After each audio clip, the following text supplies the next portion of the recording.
A lot of attention was paid during the Zimmerman trial to the fact that the 911 dispatcher told him not to get out of his car. Now, I'm not here to argue that what he did wasn't a stupid idea. Getting out of the car while armed and putting yourself into a situation that you should avoid and could avoid wasn't a good idea.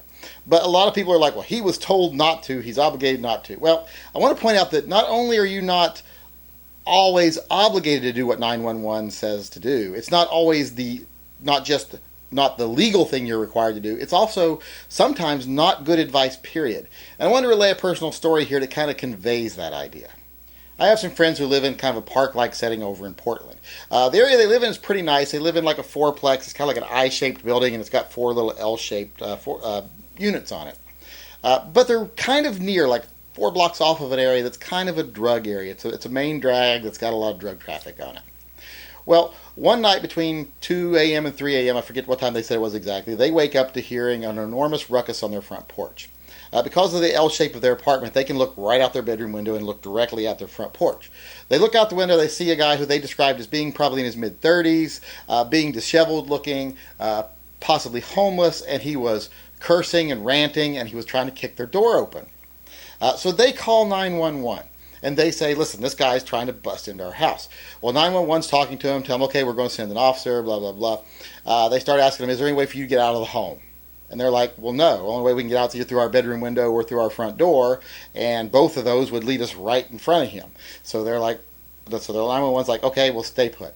And the 911 was asking them, are you in any danger? Do you feel like you're in immediate danger? And they're like, well, yeah, of course we feel like we're in some immediate danger because someone's trying to kick our door down. But the male of the couple says, but I have my gun. Immediately 911 says, you have a gun? And he's like, yes, I have a gun. She says, sir, what I want you to do is put the gun away. And he's like, what? And she's like, unload the gun and put it away. We don't want you to have a gun. You don't need your gun. All the time the guy's trying to kick her door in. She's telling him, you don't need to have a gun.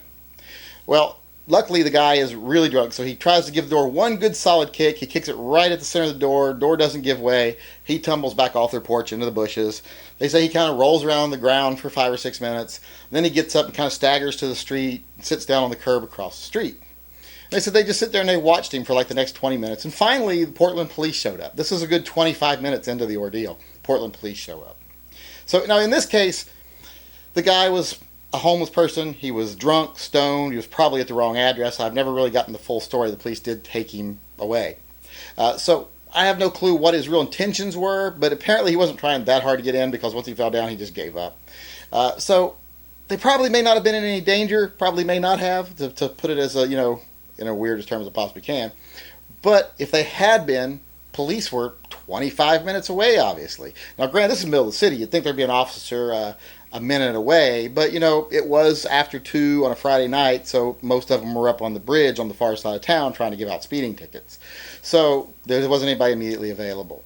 But the whole point is, even though they weren't in any danger, or even though they didn't come to any harm, there was the potential there for them to come to harm. And the fact that the 911 operator told them to put the gun away, to even unload the gun and put it away, that just goes to show you, 911 is often more interested in reducing liability, and more often, I don't know if it's just job security or what, but your best interests are not always what they have at heart. Sometimes they have the best interest of the criminal because they give them the benefit of the doubt. Now, they want you shooting someone that might not be a bad guy, even though they're likely are one if they're trying to break into your house. So I just wanted to kind of make that point that just because a 911 dispatcher tells you to do something, that doesn't mean it's the legal thing you're obligated to do, like I said before, and sometimes it sure as hell isn't the right thing to do.